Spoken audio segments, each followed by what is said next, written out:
All right, Neil. I'm double checking. I think we may be live with our test of the Texas Grassroots Alliance. And yes, we are live. How's it going today, sir? It's going well from Houston. Hello, Yes, we Texas, nation, and world. All right. Well, we are a part of the Texas Grassroots Alliance, which is a collection of grassroots organizers throughout Texas that are working together to continue to build organizing infrastructure and address the needs of Texans that we think aren't being addressed. That's right. There's a lot of work being done across a multitude of issues. But fundamentally, what we know about grassroots organizing in Texas, and this may be similar across many parts of the country, but the majority of grassroots organizers are either unpaid or underpaid. That's right. And this is something the Texas Grassroots Alliance deeply wants to help solve. And so by bringing everyone together through the Alliance, which we kind of reference as the digital town square or the digital marketplace, so that we can build relationships with each other, we can pursue collaborations, and we can help develop and invest in each other. The Texas Grassroots Alliance is working really hard to do that across the state. So far, Neil, I think there's a little over 250 different orgs, over 400 leaders, probably a little bit more. We're working on getting a final count. Sure. But yeah, that's what we're trying to do with the Texas Grassroots Alliance. And this project here that you and I are on is a part of one of those collaborations. That's exactly right. We're here, and we're going to be on the air, and we intend to expand this to more days of the week. And I'm Neil Aquino, and I have the Houston Democracy Project, which is at HoustonDemocracyProject.com. And then I'm also a co-organizer, along with my colleagues at the John Cornyn Houston office protest, which is every Tuesday, 5300 Memorial Drive, 11:30 to 1. We're at 366 weeks, and we show up openly and confidently for democracy, and we ask people to take the same political and physical risks, whatever comes our way in 2024 and 2025. So one of the things we've talked about, Neil, is that when it comes to the community that a lot of folks work with day in and day out, and when we talk to a lot of the folks who are embedded in this work, either as grassroots organizers or staff members of a nonprofit or within political spaces, Yeah. We both feel that the grassroots perspective, the organizer on the ground perspective, is not nearly highlighted enough in terms of these conversations. We get a lot of pundits, we get a lot of elected officials' perspectives, Right. we get a lot of even some more larger established nonprofits. But the Right. folks who are doing the work on the ground every day, building community, trying to build the collective so that we can come together and stop a lot of this nonsense that we have in our state That's right. isn't quite breaking through. So we're going to try to contribute to it breaking through by amplifying some of the work that grassroots organizers are doing, some of the content that they're building. And you are definitely one of those, Neil, that are building content to try to inform a community. Well, thank you. Yep, I'm building content with a blog on the Houston Democracy Project. The act of protesting outside of Senator Cornyn's office is a form of content. It sure is seen by a lot of people and processed and digested by a lot of people who go by and who follow us on social media. And there's a wealth of talent, ideas out there, and sometimes, and there's a lot of good people in all aspects of these spaces. So it's not a blanket condemnation or generalization that folks more connected to establishment stuff are bad, but there's a whole wealth of talent. And sometimes that if you don't have an official channel, you're marginalized, no matter what. No matter what. And sometimes the official channels take on the aspect of really just sustaining them, reinforcing themselves in a circular manner to keep the money flowing, to keep the job secure. And sometimes that self-maintenance is divorced from real outcomes, from measurable outcomes for nonprofits, or from winning elections, for campaigns, or for even in winning campaigns, successfully organizing to leave some structure behind for the next campaign. Mhm. So there's things, and these lines are fluid. I've done paid work for campaigns, strategizing and writing, and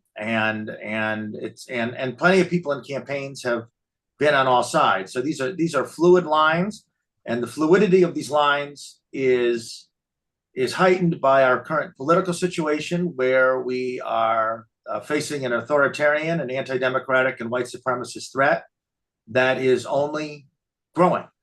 And what side people find themselves on, or who they find allied with, or what actions they need to take or think they need to take, can change on a day-to-day manner.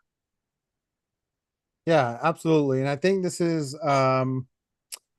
also just a part of trying to help, like we said, inform folks, but also then build community, because if we build community, then we build the power, and then we can start to really alter what we're seeing within our state and with a lot of these threats that are happening. And we got to be real with each other. We got to be honest. Like, these are legitimate threats to our families, to us as individuals, to our communities, to our cities, our state.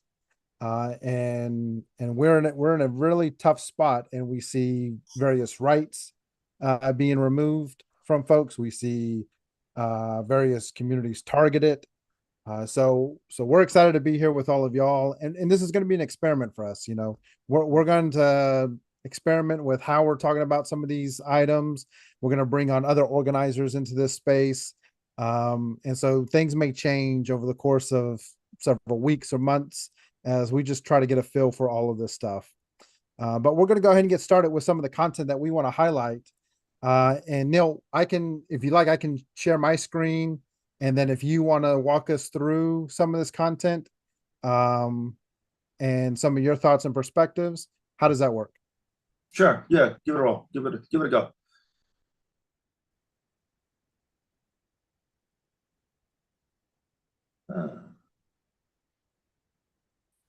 Right. Okay. All right. So this is the Houston Democracy Project that we encourage you to follow, because Neil is heading up this project and doing some great work, building out some content. You can also donate to the Houston Democracy Project, which helps keep it going. But what's this first article we're looking at? Right. Neil?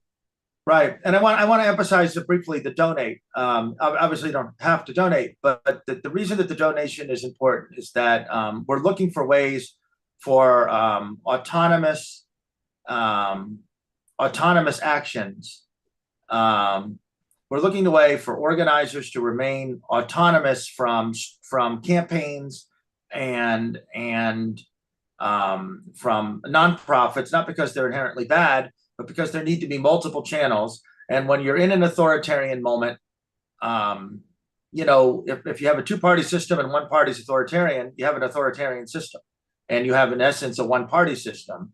And so it's not that the people in the system are inherently compromised or bad or facilitating it, but there's that reality, and we can discuss that reality without, So what I want to have, and other organizers here want to have, is the capacity to make a few bucks, and to sustain the work. And you can do that by donating. Did that button not work when you pressed it? Oh no. Okay, very good. It definitely works. I didn't press it here, Okay. but yeah, you can absolutely come into the Houston Democracy Project and make a donation, and support the cause. That's right. Hit that 250 button. That's right. And so this is a post I wrote a couple of days ago, and it's actually kind of connected to the next post I wrote. The next post we'll talk about, and they're issues of local democracy. So here in Houston, we have a new mayor, John Whitmire, who was elected primarily with Republican votes, some Democratic votes, but primarily with Republican votes in a low turnout, disproportionately older and white Republican electorate. In our municipal elections, overall turnout was 17%. And the mayor is in, and on a street called Houston Avenue, which is a main drag just outside of downtown, there are some newly installed traffic safety measures, pedestrian traffic calming, slowing measures, and pedestrian medians, so you can cross without being killed. And there's objections to this. There's a local church, a Trinity Lutheran, and a real, a church. It's a real church, but in the Bible, the Good Samaritan helps you along your journey, right? But at Trinity Lutheran, they want to rip out. They want to make your journey harder. So I'm not an expert on the Bible, but I feel they should go back to their Bible and review what the Good Samaritan actually did. He didn't come and rip out the traffic safety measures. And this is not a religious program, okay? But we were starting with a church. And so I don't want to lose you. Oh, this guy's a preacher, right? And no church. And so the mayor wants to rip this stuff out, and the preachers at the church want it, the parishioners, there's a car business nearby, they want it out. They just want to rip it out, but we just paid $100,000 to install it. And it's a matter of local democracy. The transportation issues matter, and the red light running drives me crazy. And the aggressive driving drives me crazy in Houston. But at core, this was a matter of local democracy, because it wasn't clear how Mayor Whitmire made this decision, who he talked to, didn't consult with the local district council members. We have 11 district council members, and they should have say over that type of project in their district. There you see Councilman Castillo in front of some of the bail bond people, and they love our district attorney, Kim Ogg. Defeat Kim Ogg, the bail bonds people, and that's a big race here between Sean Tier and Kim Ogg. So that's just an aside. And that's the Democratic primary. Early voting begins February 20th, and election day is March 5th here. And Kim Ogg is another Republican-aligned Democrat, like Mayor Whitmire. So it matters of local democracy. Who had the mayor's ear? Where is the money coming from? And like, for example, if you go to a playground and the equipment's falling apart, will you get action in a week? This is all taking place in the span of a week or two since this was first mentioned. Who do you got to know? Which preacher do you got to know? Which cop do you got to know? Which businessman you got to know, right? Apparently the district council persons you serve. But so this is just part of a pattern of attacks on democracy, autocratic behavior, a kind of white savior mayor who is coming in, undoing a number of things that the previous African-American Black Democratic mayor did. And it's also a bizarre concept of public safety, because the mayor's always talking about public safety. So the mayor's concept of public safety seems to be giving whatever the police and fire unions want, even as the police and fire unions support Greg Abbott and Dan Patrick and people who want to crush your rights, rather than pedestrian safety. And Mayor Whitmire's conception of public safety also doesn't include democracy, as he himself deals with political extremists. So that's the gist of this post, and it's connected to the next post Alex will pull up. And I wrote that first post a couple of days ago. And this post reflects the HISD takeover, which is another matter of local democracy. It's another matter of interaction with the state that is negative.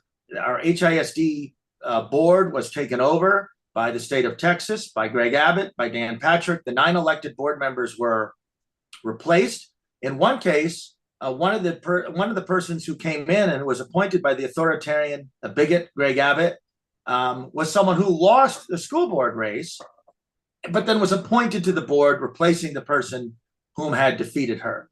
So later today, there's going to be a read-in from 4:30 to 5, and then you can bring your book in to the board meeting there, and you're going to sit there and read, right? I'm going to read, I've got this book, Playing in the Shadow, Texas and Negro League Baseball. It's a history of Negro League Baseball by a professor. And of course, they're attacking professors and academic. Now, he wrote that 20 years ago. Now it might be woke or fall, who knows if it's from Texas Tech in Lubbock. Who knows if the backing for that scholarship would be permitted today.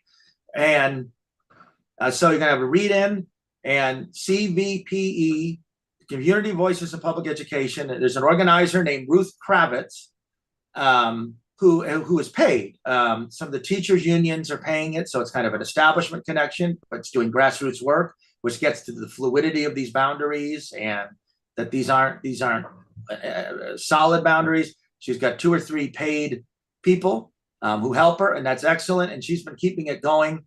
And this is again a matter of local democracy. And the last thing I'd say is that when Councilman Castillo had the rally over the traffic safety, 72 people showed up, bless them, excellent, good people. But then a probably entirely separate crowd will be at this event today. So we need to, as we face these authoritarian threats, as we work to have community-wide goals, work to defeat the authoritarian Ted Cruz with the needed organizing. The groups need to, I don't want to tell them what they need to do.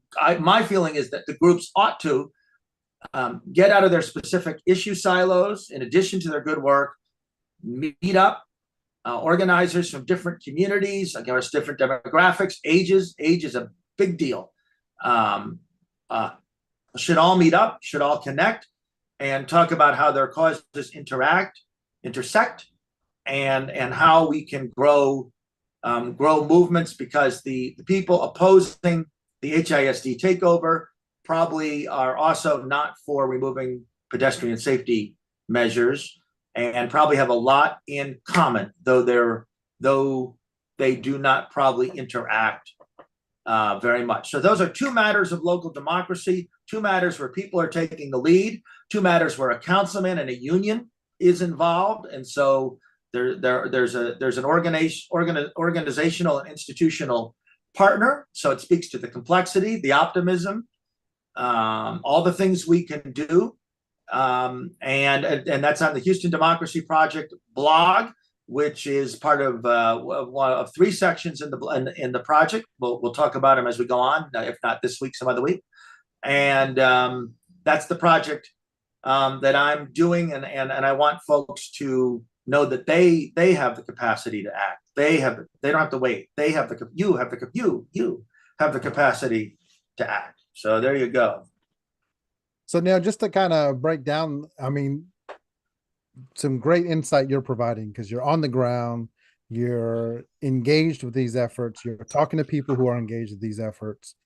But I think there's when we talk about the Houston Democracy Project, one of the things that that's the core of what you're trying to help convey to people is that we have a system of government and we have a system of participation in that government, yet people are continuing to look at ways to override how decisions are made as people are engaging with those decisions.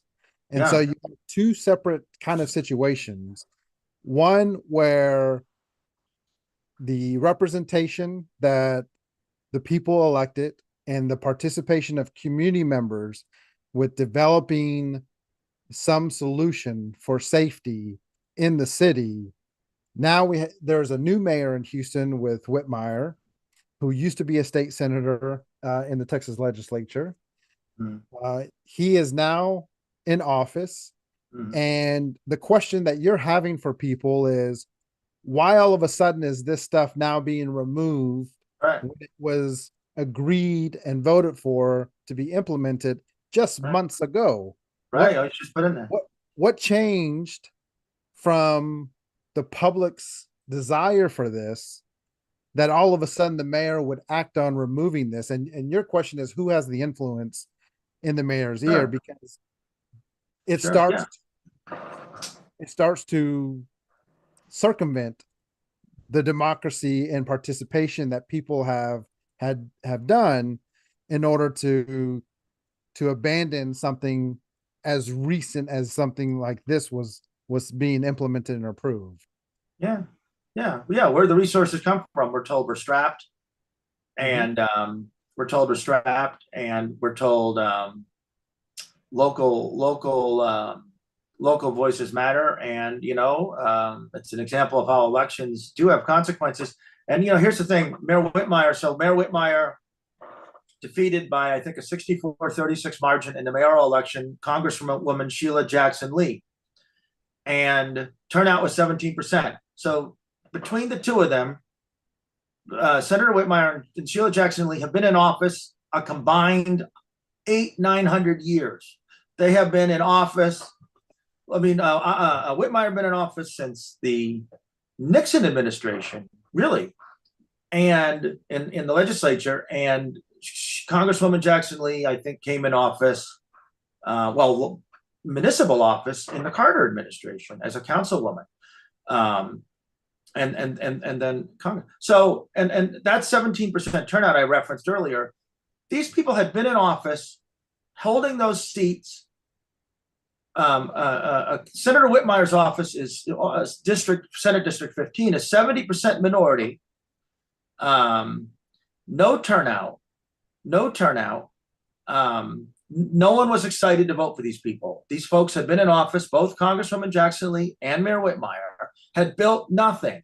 I'm not saying they didn't have accomplishments. I'm not saying that Congresswoman Jackson Lee wasn't in some ways a decent person, but in terms of organizing, in terms of community strength, in terms of excitement to go out and participate, these two folks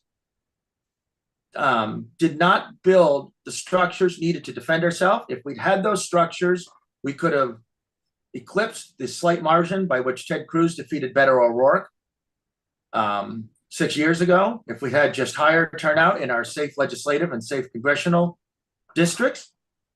And this came, and then this disinterest, this apathy, this lack of enthusiasm came to serve Mayor Whitmire in the election because Republicans were voting citywide. It would the electorate is disproportionately in municipal elections older, whiter, more Republican. So Democrats in Congresswoman Jackson Lee's 18th congressional district, which is a multiracial district, sat it out. Republicans, so just a few Democrats. Whitmire lost Democrats, but won Republicans by, according to the polls, a margin of almost 100% to nothing. I mean, there was hardly and Republicans gained one city council member. 3 of our 5 at-large council members are now Republican, which is unbelievable. And so anyway, what I'm getting at is because there was no structure, these electeds had not been reliable partners of organizing, of building democracy, of building even the mainstream act of voting. And one of the most difficult things I think that people have to grasp, organizers, is that many of our Democratic electeds don't care about turnout. They don't care. They care about getting reelected, and they're afraid that there's some sort of AOC type primary challenger under every rock. And then they're happy to not have a Republican opponent. And then they sit it out when Beto is on the cusp of defeating Cruz 6 years ago. And so from that environment, Mayor Houston Avenue, like Frogger, where you got to hop to help you not hit by, am I dating myself? Do people still play Frogger? But you got to hop across the street and hope you're not killed because they're taking out the medians. It's preposterous and outrageous. Yeah, and I mean, like you said, elections have consequences, right? We're not a 100% democracy in the sense that people vote on every action and people are deciding as a collective on every action. We elect people to then make decisions for the benefit of the people. But this is just an example of how elected officials take that responsibility and will quickly reverse what the people have decided, is something that they want for safety without really a lot of communication or understanding. Because if at the end of the day, we're supposed to be working together to keep each other safe, then I guess maybe the question I would have as someone who's not in Houston is what's the mayor's solution to help improve safety by removing all of these things? And it's fine for us to have different solutions and different approaches to address problems, because there's always more than one way you can solve a problem. Right. But are you getting a sense, as someone who's in Houston and hearing from people in the community, that Whitmire has a solution in this space? Or is Yeah. it he's wanting to reverse this because he doesn't like it, and the problem is still going to exist? He's got a solution. Cops, cops, cops, cops, cops, cops, cops. That's a solution. He's saying that it's a matter of enforcement. And one of the people who testified at city council about in favor of removing these here medians was the head of the police union. He said, "Oh, it's these things are because the police union and our Houston police union, who supports insurrectionists like Greg Abbott and Ken Paxton, our Houston police union, as they talk about, are there no laws? As they talk about laws, support Ken Paxton, right?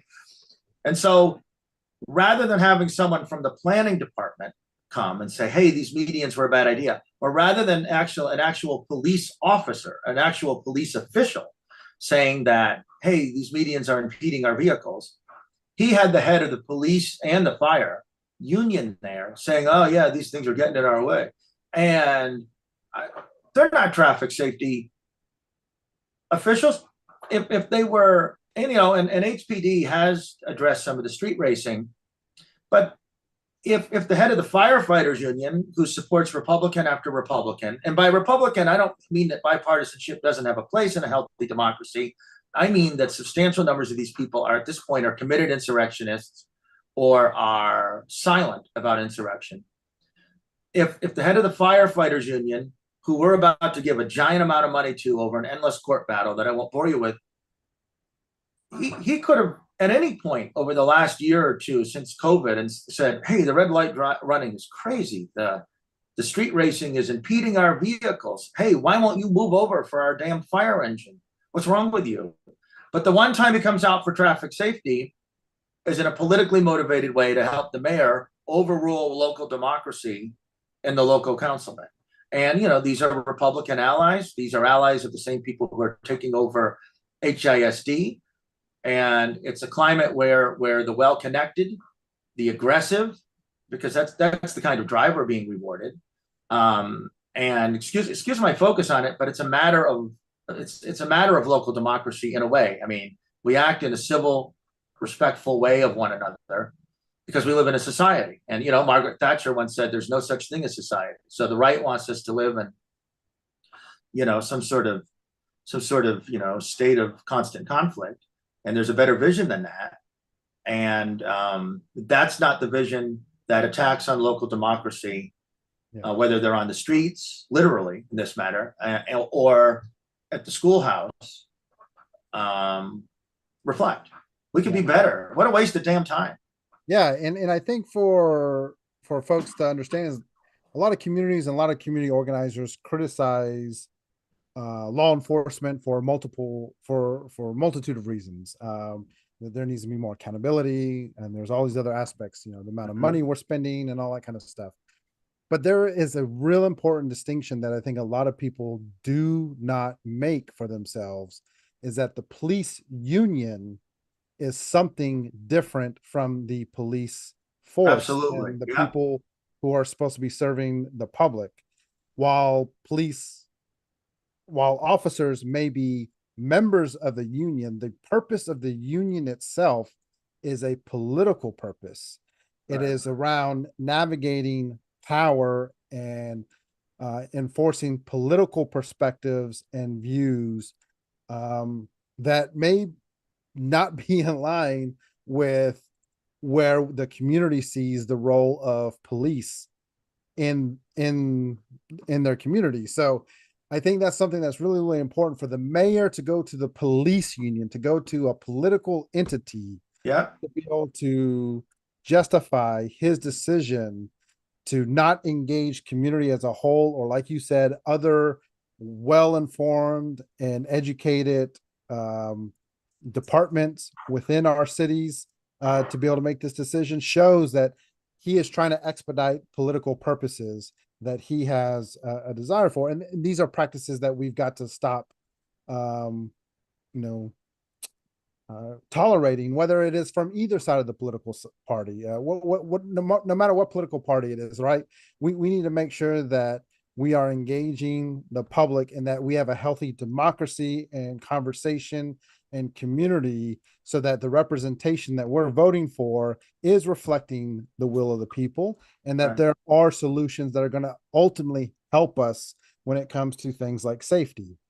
And so switching over to the second article where you highlighted the school district, this is a different way of democracy being overturned, where you had mentioned there's a school board that the community votes for. They want them to represent them in Right. accountability and oversight of the school district itself. Right.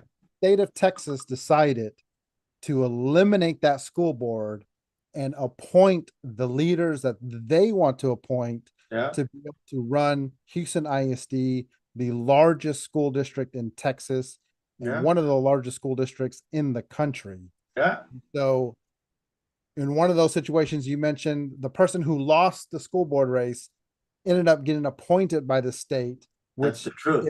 is a direct just overturning of an election. That's a slap in the face. Slap in the face. And so Absolutely.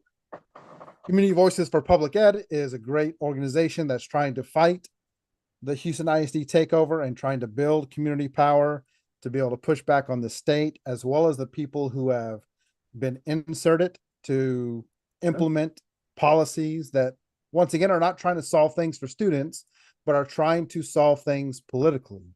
They are trying to build political power for their agenda and perspective that does not always line up with what the community expects education to be able to serve for our future. And so Houston is in a unique situation right now. Maybe similar to some other cities throughout Texas and throughout the country.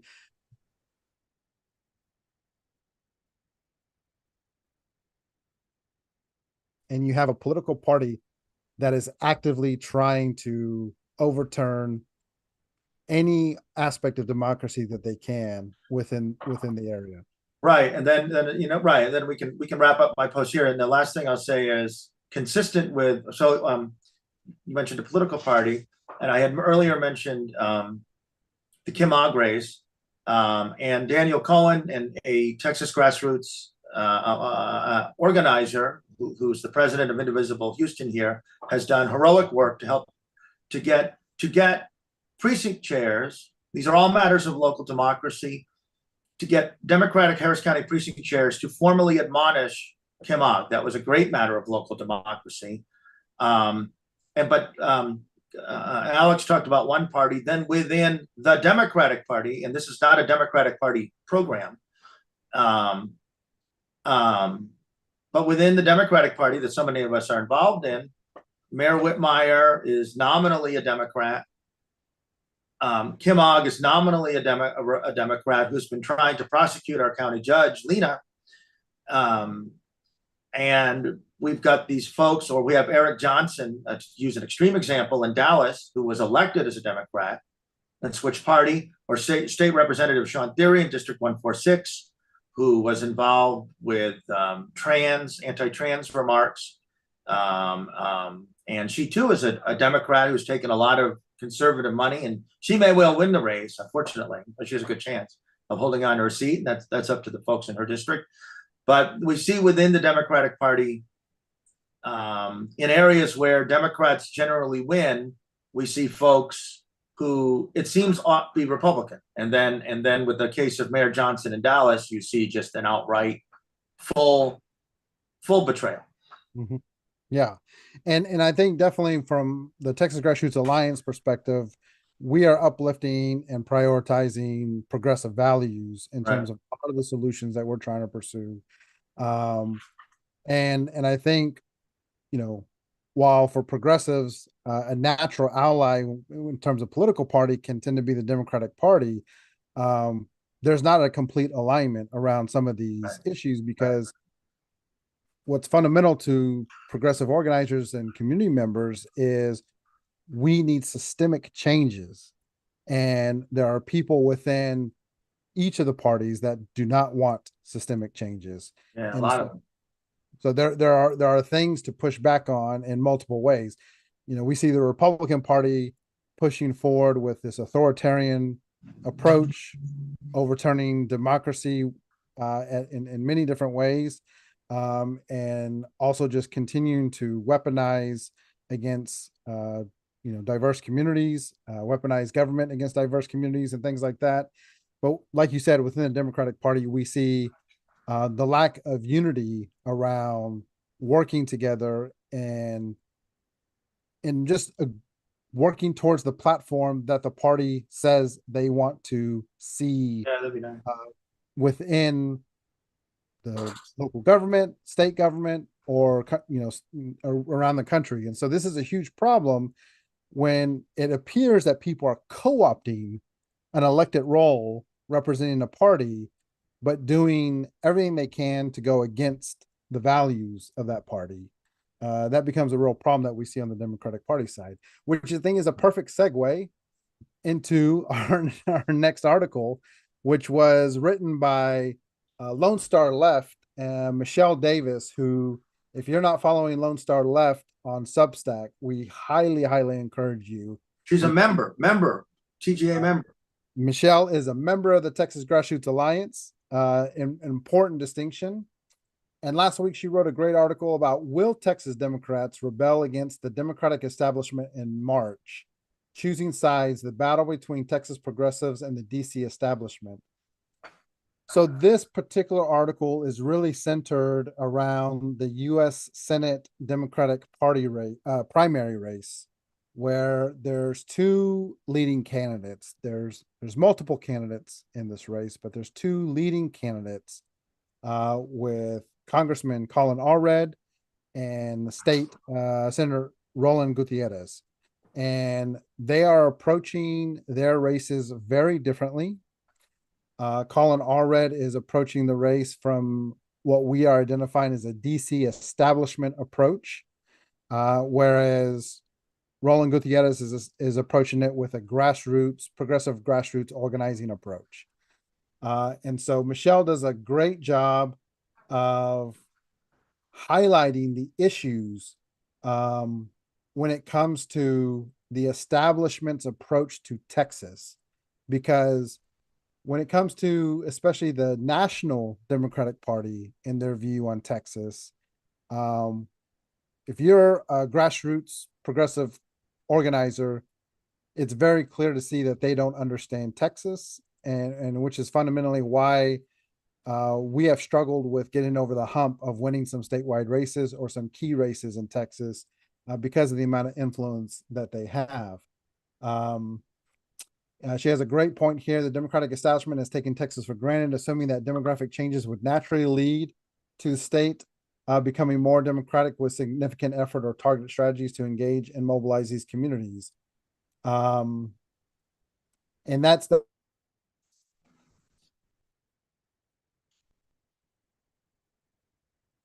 in the 2020 census, Neil, Texas growth, 95% of it was in diverse communities. 95% of the growth in Texas from the 2020 census from diverse communities. Right. Yet from a political perspective, the Democratic Party just assumes that all those folks are going to vote their way without actually investing in the organizing that it takes to do it. Right. So two quick things. So I, one of the new congressional districts created, I live in District 38, one of the new districts, and they gerrymander it so successfully that my congressman is Wesley Hunt, who's a Trumper. So there was all this Latino growth, but they gerrymandered it very successfully. So the new districts created didn't reflect that. And then, I moved here 26 years ago, and was told, oh, it's going to, it's trending Republican right now. I think the legislature was still Democratic when I moved here. Oh, it's trending Republican. Don't worry, it's going to flip because of the demographics. And I've been waiting for that. I've been waiting for that train to arrive. I'm mummified at the station, having waited for 26 years for that to arrive. And in some respects, you look at some of the trends, and you wonder that train may not arrive in the easy, complacent way that it's been sold to us. Yeah, exactly. I think there's been a perspective, like Michelle says, with the establishment that this is just going to happen naturally. And so they're really taking the people in Texas for granted. And we've got 30 million people in our state. It's a huge state. You know, you can fit multiple states in our state. Um, Different priorities, different perspectives, different economic, industries leading within different communities. Um, so to rally everyone together, it really takes organizing. It takes communication. It takes building community. Um, and that's how you can find alignment and help everyone see where everyone is coming from and how we can work together. It's not just through identity that people are going to naturally just go from one way or the other. If anything, what happens in Texas is that we have apathy because of multiple reasons. One, because of the barriers to vote within our state, the intentional barriers to allow people to vote within our state. That leads to just people not engaging at all. And we have the numbers. We've shown, especially in the 2018 election, that the numbers are there, that a progressive message can win. But what we don't have is the organizing infrastructure. And when 75% of your grassroots organizers are unpaid or underpaid, you start to see very clearly where investment needs to go and where the opportunity is to change a lot of this stuff. But that's not where a lot of money and resources are spent. Instead, they're spent on campaigns so that they can advertise to Texans when this is not an advertising pathway to victory, it's an organizing pathway to victory, which means connection, relationships, community, education. It's all of these aspects that end up being really important for us to get over the hump. And so there's a lot of things that Michelle puts in this article about around the youth of Texas being a big part of the opportunities. Um, there's also this misconception that has been going on for 30 years, at least 30 years, where in order to win Texas, because Republicans have been winning for so long, Democratic candidates must appeal to Republicans to win in Texas. And we saw this disastrous perspective even come to Beto's campaign in 2022. In 2018, it was about diverse communities, building the base, and connecting with people and building community. In 2022, it became we need to convince some of the white moderate Republicans and independents to go ahead and join this fight against authoritarianism and what was happening in the state and throughout the country. And he did even worse. And he did even worse because that playbook has been utilized for over 30 years and has not been successful. Once again, as we're sharing, we have the numbers to be able to win with diverse community members, with the amount of youth that are in our state, the amount of diversity that's in our state. And instead of investing in that, campaigns continue to try to convince Texans that we need to convince our moderate and independent white neighbors to stop voting for things that are hurting all of us. And that just has not resonated nearly enough for it to be a reality. And so this is where even Michelle highlights that joining the Texas Grassroots Alliance, she learned that there's hundreds of progressive groups unaffiliated with the state. That's right. Fighting for social change in almost every country. So we're building the infrastructure without them realizing it or whether they like it or not, because we see the solution to be able to solve this. And that's through community-based grassroots organizing infrastructure. And that's why we're here with all y'all today to talk about this, to give that perspective. She highlights how MJ Hager was a perfect example. She was awful. And how there is a unique element to how we navigate democratic spaces within Texas compared to other states. And so the ultimate battle around this is, once again, Colin Allred versus Roland Gutierrez. And we've seen endorsements across the state from progressive groups lean towards endorsing Roland versus Colin Allred. And so we're going to wait to see what happens in March. It may lead to a run that may end up getting resolved in May. But this is something that is a focal point for progressive organizers because it is very clear to see that using a playbook that hasn't worked for 30 years is unlikely to work this cycle. And we have already been previewed to a playbook that could work with 2018. We just needed a little bit more infrastructure to be able to make it happen. Right, right. That's right. That's right. And these, right. So to keep it brief, these primary, and one thing I'll just comment on, these primaries suck up so much money, and then everyone has a right to run. But these primaries takes, and aside, when I think of the Gutierrez Allred race, it's good we have options. We wouldn't want just Allred, but boy, it's going to suck up millions of bucks that the consultants and the TV ads will get. And then one of those candidates will just be gone. And that's why we talk about giving directly. Subscribe to Michelle's Substack, donate to Indivisible Houston, donate to the Houston Democracy Project, support Egberto Willies, Politics Done Right Media, donate to the Texas Progressive Caucus, Clayton Tucker, a great rural voice, and donate to the groups. And we'll be highlighting these groups as we go on. So I just want to take a brief aside. And then, I initially didn't even want to focus on the Gutierrez Allred race, just personally, not in the context of this program, because it's just like, oh, okay, somebody's going to win, whatever. And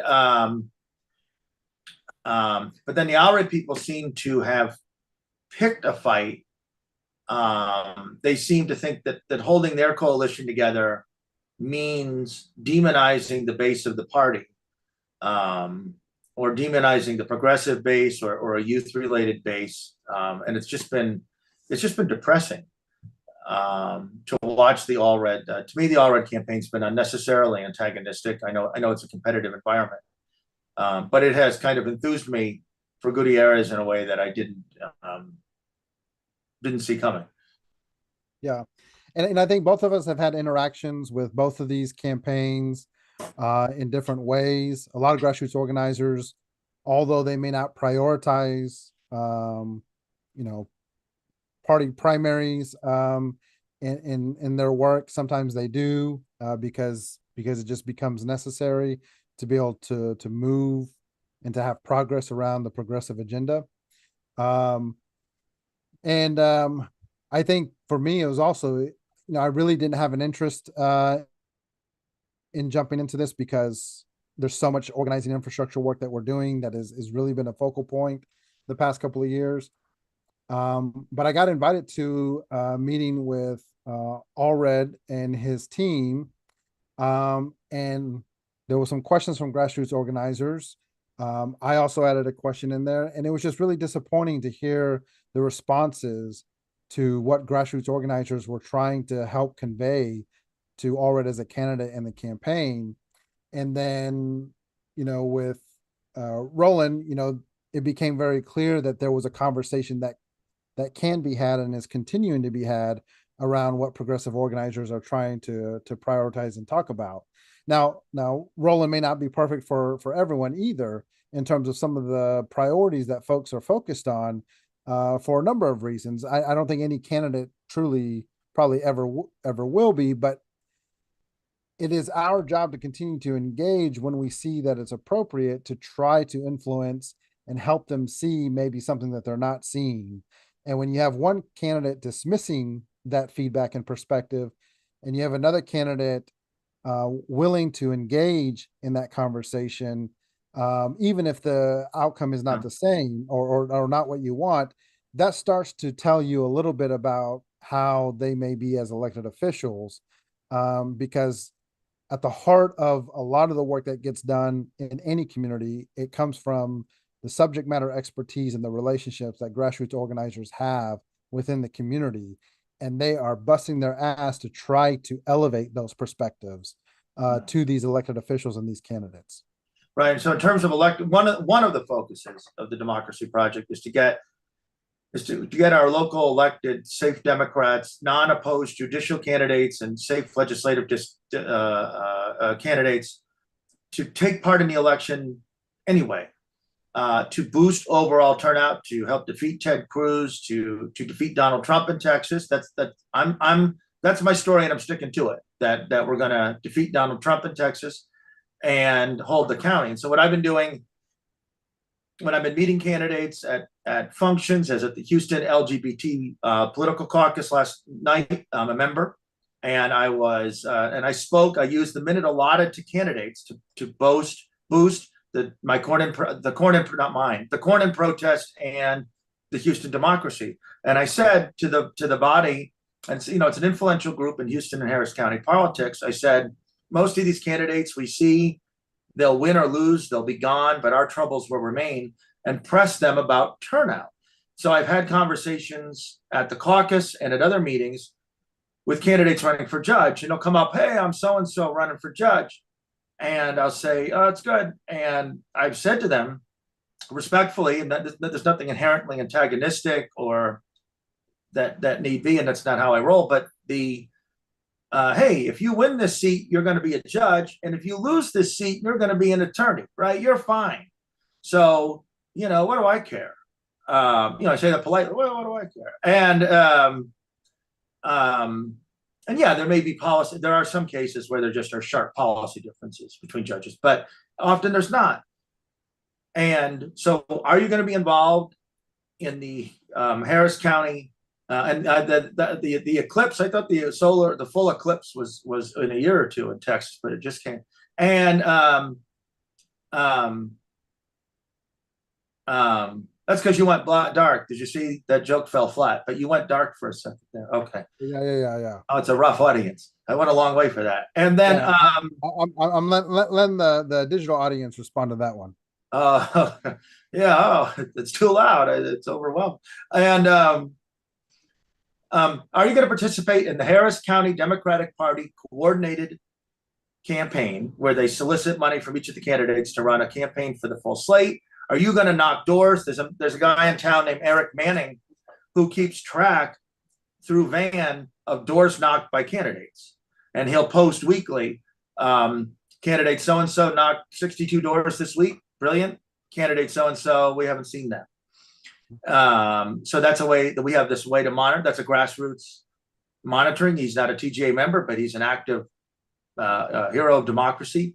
And so are you participating in the coordinated campaign? Are you going to knock doors? Are you going to maybe hire some block walkers? Are you going to, in the case there's some progressive judges, maybe that I've heard some talk that some of the progressive judges are going to walk together, even though they're not all being challenged, either by a primary or, so we can do that. You can do that. You have the leverage to do that. They just want your vote. Okay. Hey, I'm so-and-so. They're not normally talking to you. They don't care. Use that moment when you've got them. Yep. To say, odds are here in Harris County, you're going to win. It's not a given. It's not a given. But odds are, but I need to defeat Ted Cruz because I don't want an authoritarian senator, and I want my child or my friend or me to grow up to live in a democracy. What are you going to do about it? And create that as the normal, create that challenge to the elected as the normal course. They're not doing us a favor by running. Right. We're doing them a favor by talking to them. And I think that leads to our next article that we want to highlight, right, Neil? With some of that perspectives, and I'm going to experiment with our layouts here a little bit. Oh, okay. To switch it up. How does this look? Oh, this is a technically stunning program, and I like the, as I once made up this line: variety is the spice of life, and this is really doing it. So yeah, keep it going. So roll down that post a bit, please. And go to the italics. Yeah. So perfect. So Senator Alvarado, this is a post I made from the end of last year. Senator Alvarado made a tweet that she was observing Pledge of Allegiance Day That's excellent. I hold my hand over my heart right now and offer the Pledge of Allegiance. That's fine.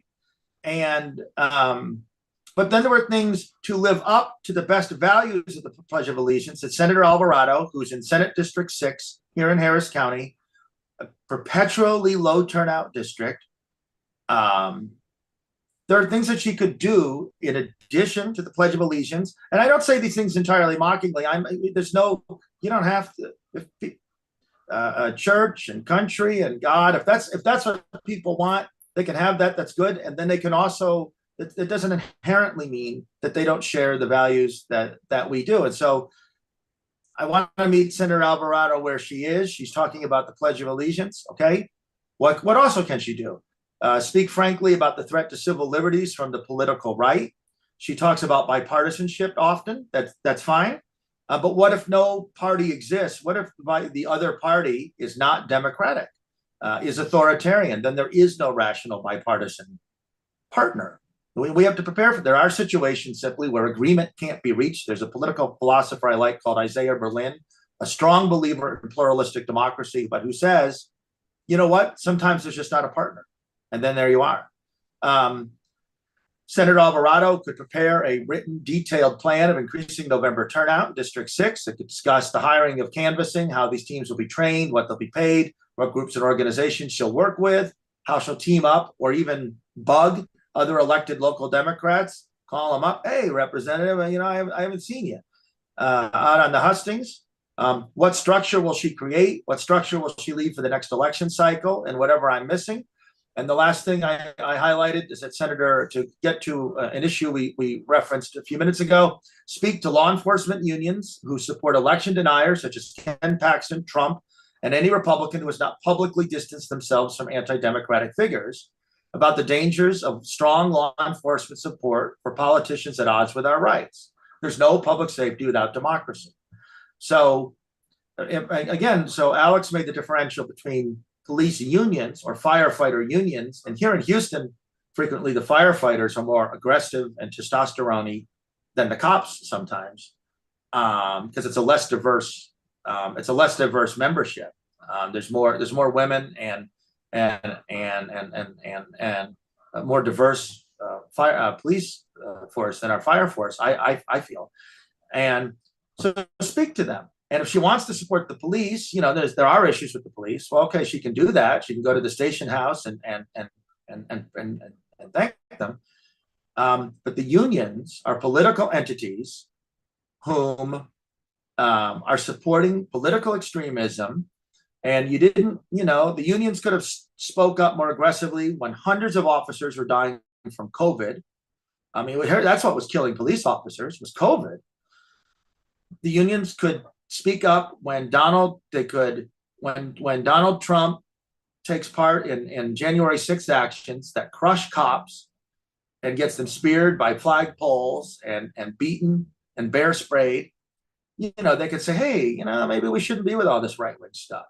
And when Ken Paxton is clearly a community, a statewide scoundrel in continuous interaction with the law, you could say, hey, maybe this guy shouldn't be our. So you have to wonder when you see issues that pertain to the safety of law enforcement, like COVID or right-wing violence, and issues of just simple law and order, like lawless public officials who don't support the Constitution and who are always being indicted. But you see a law enforcement union, you say, hey, going along with that, you got to wonder, is the purpose law enforcement and public safety and safety of the officers, or is it a political purpose? And so that Senator Alvarado could say to the union, hey, why don't you support our police better, right? And so those are all things Senator Alvarado could do. And she's an avid supporter of Senator Whitmire here for mayor, and she seems to have connections to our local Republicans. And it's disappointing, but every day is a new day, and I'm convinced that Senator Alvarado, as she maybe each morning recites the pledge, will be struck by the spirit of Tom Paine and Harriet Tubman and Cesar Chavez, and we'll say, yes, I must act for democracy. There you have it. Yeah, and I feel like once again, like there's this perspective of like PR and advertising and brand building that is a priority for elected officials and campaigns. That is just not the work that we need. That comes from a removed consulting perspective Yeah, around you know the you know, I guess the industry and economic opportunities that they have for themselves, and uh looking at elected officials as a product and campaigns as a it's just product what they are. Yeah, yeah, versus looking at them as the public servants that the community is needing them to be. And if you're looking at yourself as a product and you're being influenced by people who view you as a product, then yeah, a tweet about the Pledge of Allegiance, a snarky tweet about whatever's happening, um, or even maybe a well-intentioned educational informational post can seem as valuable, but in the bigger scheme of things, they're actually not that valuable because one, Twitter's not real life. There's right, only so many people on Twitter, and your largely impacted communities are going to be less representative on Twitter than more, affluent folks in your community. And your interaction will probably even be with more folks outside of your community than anything else. And maybe right, it's a donor pool you're looking at that you're trying to interact with there. But the three things you outline are key ways that actually can impact the people and community that she represents. And elected officials we really need them, both incumbents and candidates who are looking to um, win office for the first time. Um, we really need to push back on this approach and this perspective because it's gotten us to where we are today. And where we are today is not a good place. We are right. not in a good spot, no matter how many things we may see improvement on incrementally from various aspects of society. Overall, people are stressed. People do not feel that they are financially secure. They Right. do not feel that they are healthy. They don't feel that the future is one that's positive. And there's a lot of strain for a multitude of reasons, you know. And Yeah. so, if we really want to try to solve the big problems and have a future that is truly what helping us reach our true capabilities, then we need public servants in office, Right. not brands. And to all of these elected officials and candidates, the three things that Neil outlines in terms of simply challenging and speaking out against those that are trying to destroy our democracy and our liberties, actually investing in community organizing that can make a difference Mhm. in the lives of people because of their participation and their involvement, not just in an election, but even after that, when policies being considered, when policies being implemented, when they are able to benefit from policy, all of these other layers that come in to government, to governance and supporting the people with the government as a whole, and then challenging power. Where is this notion where we can't challenge power regardless of what uniform they're wearing, regardless of what they're doing? And when you have unions that are backing things that are negatively hurting us in so many ways, police, firefighter, or anything else that is antithesis to our constitution, to our democracy, then what are we doing here? you know, uh, Right. what are we? What we're just it's the self interest that is driving people crazy in terms of how do we solve this stuff, because you're one of the ones we thought we could elect to help solve this stuff. And while you may be doing some good things in some ways, these big issues, these big opportunities are completely being missed. and it's impacting us in so many ways. Right. So the last thing I was saying that is right. So Senator Alvarado and Mayor Whitmire offer a reasonable proposition. They say Armando Wally is another example of this, State Representative Armando Wally, because he heavily emphasizes relationship with Republicans. So these three officials offer a reasonably viable, they offer a logical proposition. We ought cooperate with these Republicans in power because that's the only way we're going to get something, and we should get something. We pay taxes, and bipartisanship is essential to democracy. So they offer you a reasonable proposition on the surface. But as Alex said, it's not working. Here we are 10 months away from living in a Viktor Orban type, authoritarian type democracy.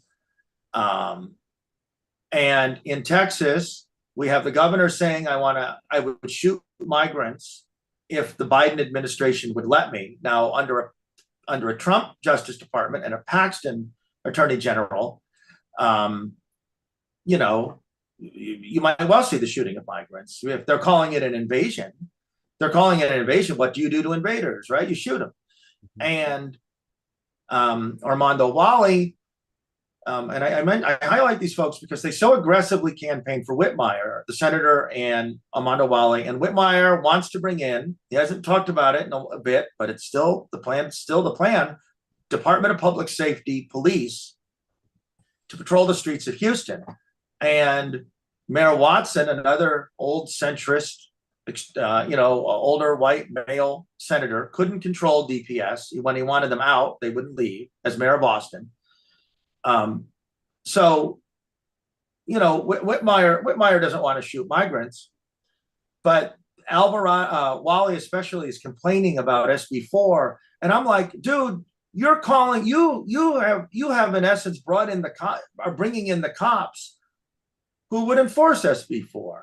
You're bringing them in. And even if they say they won't enforce, we've shown that Mayor Watson had no control over them. So every traffic stop, and of course I was just advocating for more traffic stops. So if we could only trust our institutions to stop the red light running, but not deport your uncle. And all we want is normal law and order, normal kindness, normal fair administration, without having these perils thrown at us over crap. And so Representative Wally is complaining about us on the one hand and telling us to work with the Republicans. And you remember, if you recall, he had an outburst, or maybe it was sincere, maybe it was performative, maybe it was a mix, where he complained about SB4, and he said to the Republicans, look, I've been a good soldier, right? And what I'm hearing, boy, you've been a good soldier with what? These authoritarian fascists who are making Kate Cox and women go to some other state for their difficult pregnancies, or facilitating all these women having pregnancies in the aftermath of rape. And so they're offering this model. It's producing cruddy outcomes. We've lost our HISD school district. And then you're complaining about the very stuff that you brought. And then you're not working hard at the county level to elect the right people here, or the least lesser bad people. And it's just frustrating. And so this show is about progressive values. And I hold those progressive values. And this is also about just, hey, why is it that we have to work so hard just to have a normal society where the police we pay 40% of our damn taxes to in Houston, we have to worry that they're going to be deporting someone over a fender bender. And the legislators are playing this shell game where they're saying, oh, that's terrible, that's terrible. And then they're facilitating and bringing in the steps of the folks enforcing this stuff.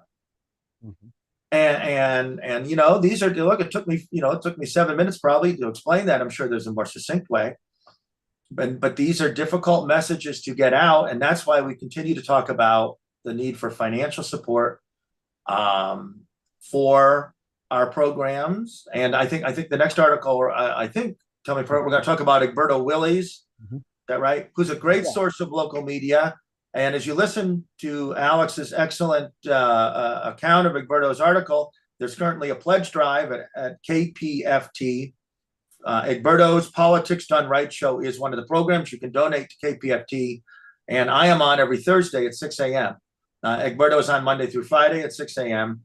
And I'm on Thursday discussing the Houston Democracy Project. And that's a great way of local organizers. And even if you're not a TGA member, you can find that local organizer you know, or active volunteer or good person, and you can build your strength together. Yep, absolutely. And this is Egberto's politicsdoneright.com website. Egberto is a member of the Texas Grassroots Alliance as well, doing amazing work and highlighting various content through various mediums and various ways. And so it's one of his items that we want to highlight in today, that, we're talking about the role of elected officials. We're talking about how, they're taking on this view of brand development versus public servant.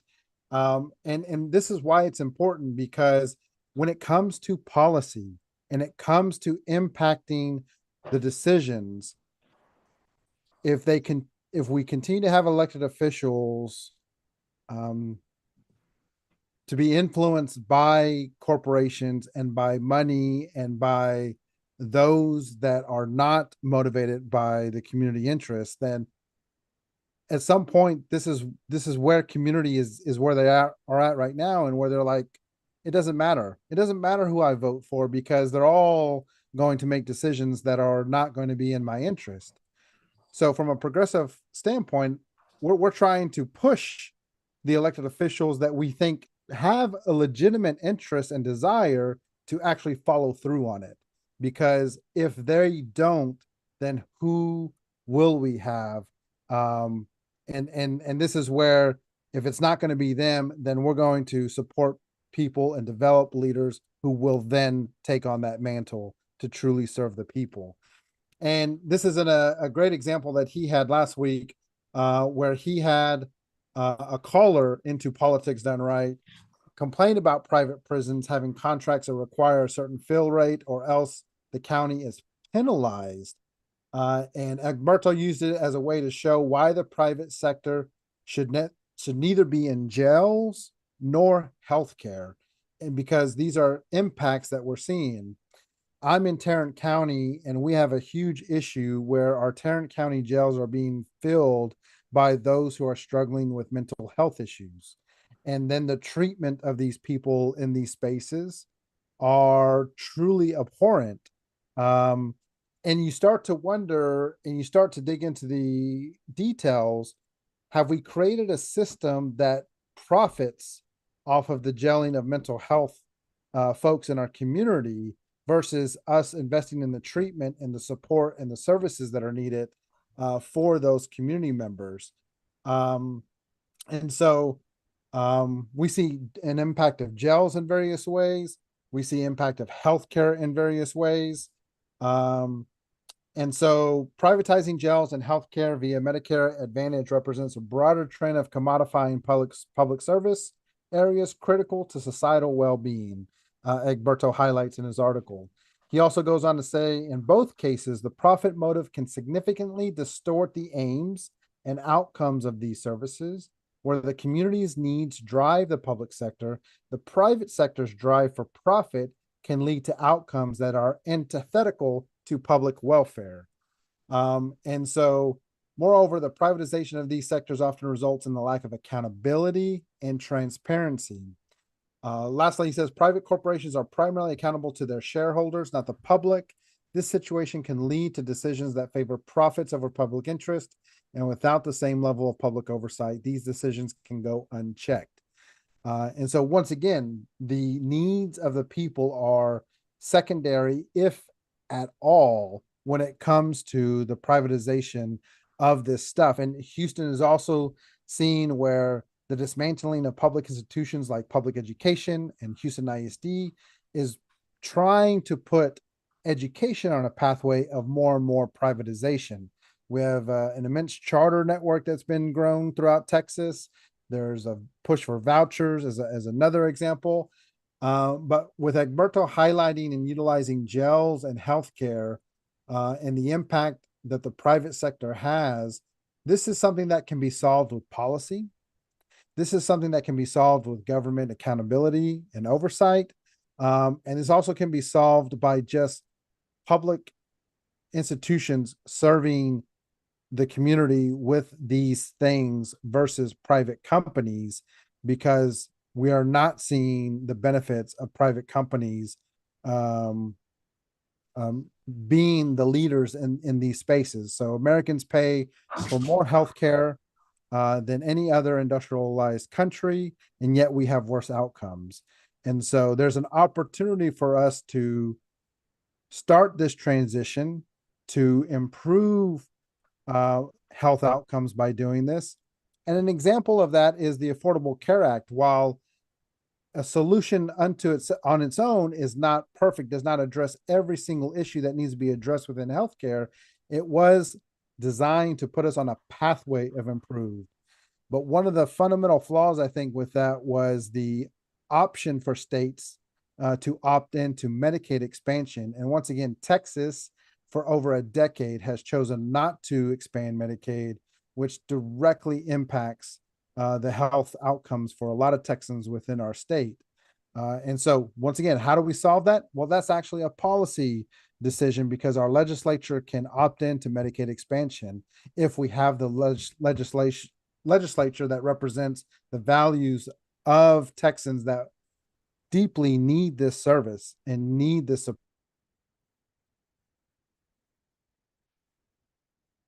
But while we overly prioritize privatization of healthcare, we unfortunately have legislators that do not value this, and Texans are suffering as a result. So this is a great article and a great example of what Egberto does with his program, not only having the conversation on his show, but then transcribing that into an article for people to be able to digest. So let me make 2 points. So please scroll down to the very bottom. Yeah, so 2 points. You'll notice that the article was based on a call from a caller, Cesar, and that's exactly how Egberto operates. That he lets the callers dictate the show. So I'm on with him one day a week, and I get with him at 5:35. He sends me the link, and we talk for about 20 minutes just to prepare what we're going to talk about. He'll take the show in that way. So that's what you can do with an open media. The caller has the ability, and there it is. Now we're talking about it. And then last, where Egberto writes in red, we work extremely hard to research and seed the internet with truthful, fact-based information to counter the misinformation of the right. So this morning I wanted to make some point. In our prep at before 6, I wanted to make a point about something. He asked me the source. I couldn't source my assertion to the degree he liked, and he said, "No, let's not use that point." And he's very, very rigorous. That if you make what is a fact-based rather than opinion-based assertion, he's like, no, I don't want to go with that. And so that's what you get with. It was about an aspect of the curriculum at HISD that I just couldn't 100% prove to him was happening. And I got about 80 or 70%, but I couldn't get to 100, so he wouldn't let me run it. So that's what you get with independent media. And if you support Egberto or support any of us, that's what you'll get, that effort and open, and then you'll get the discussion of the process, and here we are discussing that process, and it's by programs like this and supporting it. And of course, time is an investment, and for anyone watching, that's an investment of time, and the hours of our life matter an awful lot. Especially as you get older. And I have a tremendous respect. This will be a program for another day, for organizers and active volunteers and participants who are in their 60s, 70s, and 80s. That's a different question, but I want to highlight that. But that's the kind of ethical behavior you get all around in these circles. And if you support this, and it's stuff, Egberto's been doing this stuff for years. And I've been doing this stuff. The Democracy Project began just last May, but the Cornyn protest I'm part of is 7 years, and I used to have a blog. I was years ago a candidate for office in Cincinnati, 30 years ago, almost 30 years ago. But anyway, I've been involved, and Alex has been involved, and he's involved in other things. And many of the folks you see are involved in multiple aspects of society, or politics or whatever. And it could just be a neighborhood improvement. It could be anything. Absolutely. Well, I'm excited to know that we've been able to have this experiment and that we've been able to kick this effort off. We're going to try to do this at least once or twice a week as we continue to, navigate how we want to utilize this space to highlight grassroots content, to highlight grassroots organizing perspectives, and continue to help folks understand what progressive grassroots organizers are really fighting for, and why we need to invest in them, and why we need to continue to support the work that they're doing, because it is fundamentally going to be the pathway for us to change the direction of where we're seeing our community, state, and country. But as you've mentioned a couple of times in this call, you've talked about the need for this independent channels, independent communication. And I think for our last article, this is something that you wanted to spotlight to be able to share. So this is obviously non TGA material. It's an article I subscribe to The Economist, and there's value to supporting. I like The Economist, and I pay for it. And I pay for the Houston Chronicle online. I pay for a baseball news site online. There is a value to paying for these services. If you think it's worth it, it shouldn't. I don't think it should be your exclusive service. Facebook, 20 years old, and the article just is about. I don't even really need to read from it, but the article is just about that they don't want your update anymore. They don't want your. I'm 56 years old, and I've been on Facebook for 16 years. So that's the problem right there, right? I'm not who they want. And I would be happy just to post, oh, my sandwich was tasty. Or, oh, looks like the Astros might win tonight. So, and that's how it used to be. But what they really don't want is political content unless you're paying for it. So you might be someone I am who gets a lot of digital ads on Facebook. So this giant, what Zuckerberg used to call it, the town square is going to be a town square. And you have all these, there's people I have on Facebook who I used to see all the time through the algorithm and became aware of their lives and aware of their absence. And I kind of have enjoyed it. But now it's passive, they call it passive content. And now it's just endless videos. I made the mistake of clicking on a Star Trek thing. So now literally there are just 30 different AI, they must be generated Star Trek things that come through. But the upshot of this is, there's two upshots, and I'll connect it to Twitter. That one, there isn't, the economics of these things don't support us using these giant social media platforms as alluring as the potential audiences seem to be to the organizer or just the citizen who wants to convey their ideas using these networks. They don't want our political contact. They strangle it with the algorithms. Increasingly, you see content that's just paid ads or endless repetition or videos and things like that. So these things are not reliable. It actively strangles politically based content. And then also with Twitter, where Elon Musk is just, a far right figure, they'll just cut that off. These things can be turned off. And so as we talk about an authoritarian moment, we talk about attacks on democracy. Make sure there's a story in the New York Times this morning about in Pakistan, they've turned off the phones. There's an election coming off, and they just turned off the phones. So we have all these channels. If you're old enough, you recall that the internet was going to be this wonderful thing of universal connection. And the baseball information on it is unbelievable. Wish I'd had it as a kid. But This stuff, the phones in Pakistan can be turned off. Twitter can be bought by a guy with the most extreme right-wing sympathies. Zuckerberg can decide that his business model is more contingent on you watching a clip of puppies than being that's, which is good. That's what you want to watch. I'm not, but then your political expression. So if there's someone you count on politically, someone you want to organize with, someone you want to trust, if a year from now Donald Trump is president and the Insurrection Act is used, and again, these things are real. These things are real. Think of all that's happened in the last 8 or 9 years that you wouldn't have imagined is real. So get the phone number, get with them on Signal, know their address, and whatever way you want to contact with them. And remember that, well, the last thing I'll say to this, I read in a book called Parting the Waters by Taylor Branch, which was first of a 3-volume history of Martin Luther King and the Civil Rights Movement, won a Pulitzer Prize about 30 years ago. And Branch talked about how the March on Washington was organized. And I remember, I haven't read the book in years, but the organizers met each other in the different cities. So you live in Richmond, Virginia, and you're all going to travel.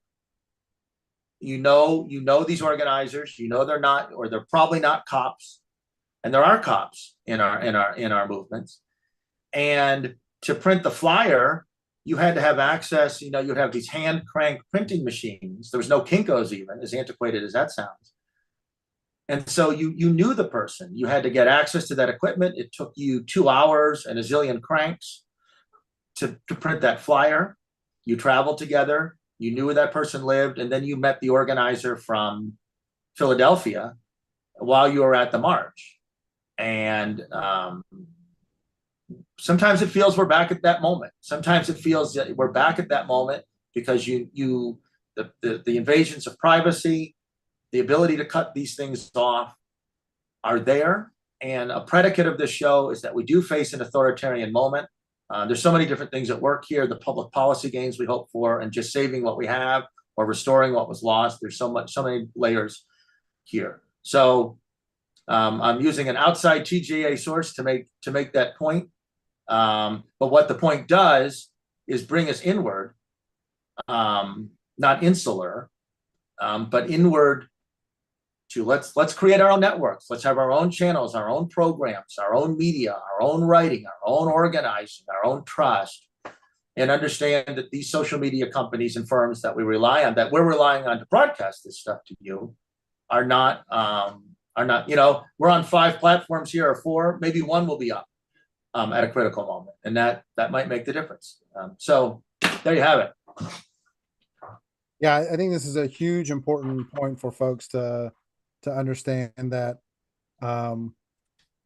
we don't have the security of knowing whether the communication spaces we rely on will always be there. I mean, shoot, in Texas, we can't even rely on the electric grid being up through a winter storm. So in Texas, we know this feeling of being without in a crisis situation, but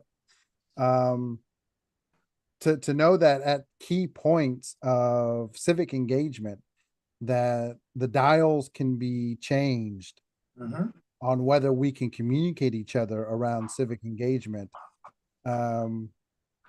brings the point home that community organizing is at the heart of what we need to develop.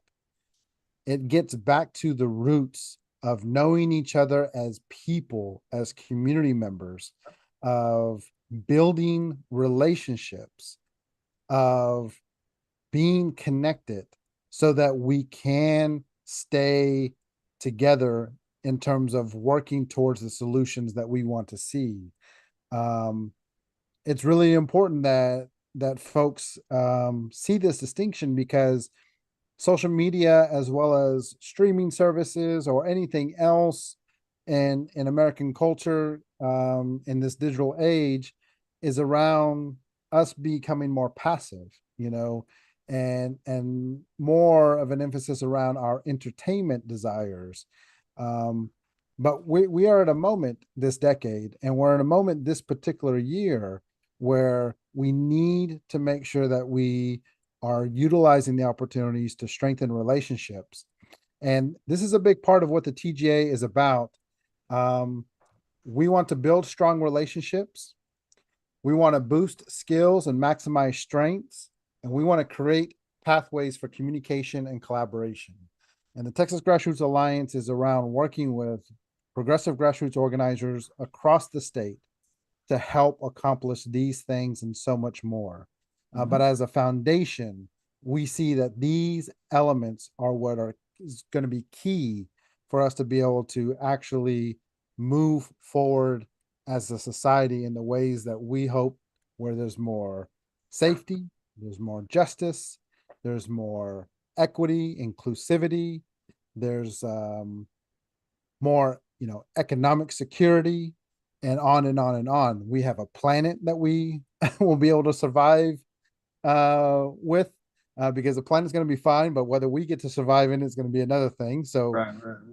all of these elements are the things that we are working towards. And so we're excited that we get to kick this off. We're going to keep experimenting. We're going to keep developing this. And we've got a lot more that we're going to be working on rolling out this year.